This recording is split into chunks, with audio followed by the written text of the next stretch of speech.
یہ محبت تھی حضرت علی مرتضیٰ اور پیغمبر کہ پیدائش ہو رہی ہے، اللہ کا گھر ہے، بے شک، اور شہادت ہو رہی ہے، اللہ کا گھر ہے، اور اس کے بیچ ساری زندگی وہ رسول اللہ کا گھر ہے۔ سبحان اللہ۔ آپ نے اتنی صفات بیان کی، ہم عدل و انصاف پہ بھی ضرور بات کریں گے، لیکن جیسے کہ آپ نے جنگ کی بات کی، ایک غزوہ کا مجھے واقعہ یاد آ رہا ہے، اور اگر اس کی منظر نگاری کی جائے تو کیا ہی خوبصورت وہ منظر ہے۔ وہ جو شجاعت اور دلیری کی بات ہوتی ہے، وہ اس کو بیان کرنا جو ہے، وہ انسان خود رونگٹے اس کے کھڑے ہو جاتے ہیں۔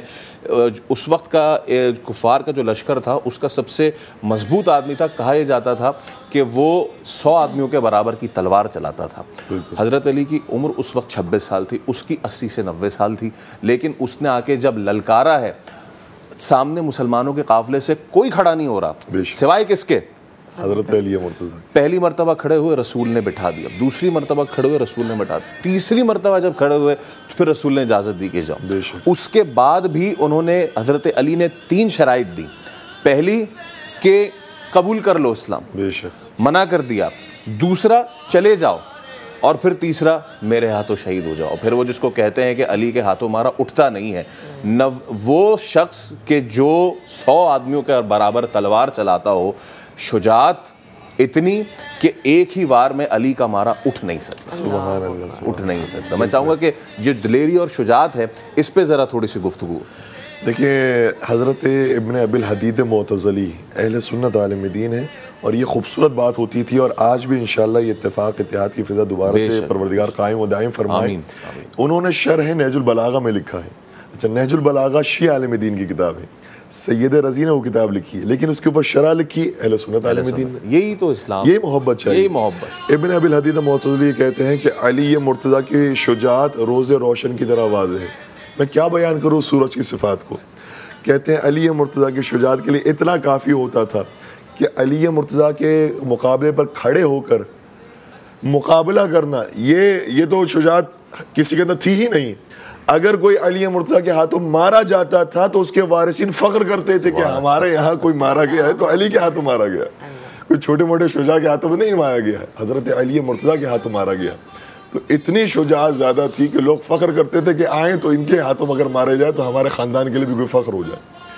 تو اگر ہم جنگ بدر کی بات کریں تو دیکھیں، سارے مسلمان شریک ہیں، لیکن تاریخ کی بات یہ ہے کہ 70 قافلوں کو واصل جہنم کیا ہے سارے مسلمانوں نے، تو ان میں سے 35 کو صرف حضرت علی مرتضیٰ نے واصل جہنم کیا۔ پورا لشکر 313 کا تھا، پورا لشکر مل کر 35 کو کرتا ہے، اور صرف تنہا حضرت علی مرتضیٰ 35 کافروں کو واصل جہنم کرتے ہیں۔ جنگ احد کے میدان میں آئیے، میں نے چھوٹا سا حوالہ بھی پیش کیا، اور اسی جنگ کے اندر جبرائیل امین نازل ہوئے تھے، اور فرماتے تھے کہ لولا علی، فرماتے تھے کہ کوئی تلوار نہیں ہے سوائے ذوالفقار کی، اور کوئی جواں مرد نہیں ہے سوائے علی مرتضیٰ کے۔ لا سیف الا ذوالفقار، لا فتح الا علی، لا سیف الا ذوالفقار، کوئی جوان نہیں ہے سوائے علی کے، اور کوئی تلوار نہیں ہے سوائے ذوالفقار کے۔ پھر جنگ خیبر کے میدان میں آئے تو پھر پیغمبر اکرم شاہ فرماتے ہیں کہ لأعطین الرایۃ غدا رجلا کرارا غیر فرار یحب اللہ ورسولہ ویحبہ اللہ ورسولہ، کل میں علم اس کو دوں گا جو مرد ہوگا، جو بڑھ بڑھ کے حملہ کرنے والا ہوگا، جو فرار اختیار نہیں کرے گا، اور وہ اللہ اور رسول سے محبت کرتا ہے، اللہ اور رسول اس سے محبت کرتے ہیں۔ تو کل ہر ایک کی تمنا تھی کہ کاش ہمیں علم مل جائے، کیونکہ ابھی ہیڈ لائنز بیان ہوئی ہیں، یہ نتیجہ بیان نہیں ہوا کہ کس کے ہاتھوں میں جانے والا ہے۔ تو جب کل کا دن آیا تو حضرت علی حیدر کرار کے ہاتھوں میں علم دیا گیا، اور بتا دیا یہ ہے کہ جو بڑھ بڑھ کے حملہ کرتے ہیں اور کبھی پیچھے نہیں جاتے۔ اور جب خندق کا معرکہ آیا تو آپ نے ابتدائی حالات بیان کر دیے، بس میں اس آخری حصے کو بھی بیان کر دوں کہ پیغمبر نے جب بھیجا ہے تو یہ کہہ کر بھیجا، ایک جملہ کہا، اور جب واپس آئے پھر بھی ایک جملہ کہا۔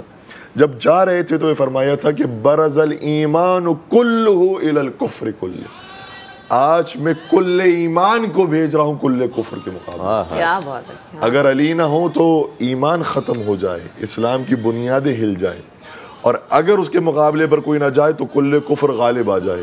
اس لیے کفر کے مقابلے پر اگر کوئی گیا ہے تو علی مرتضیٰ گئے ہیں۔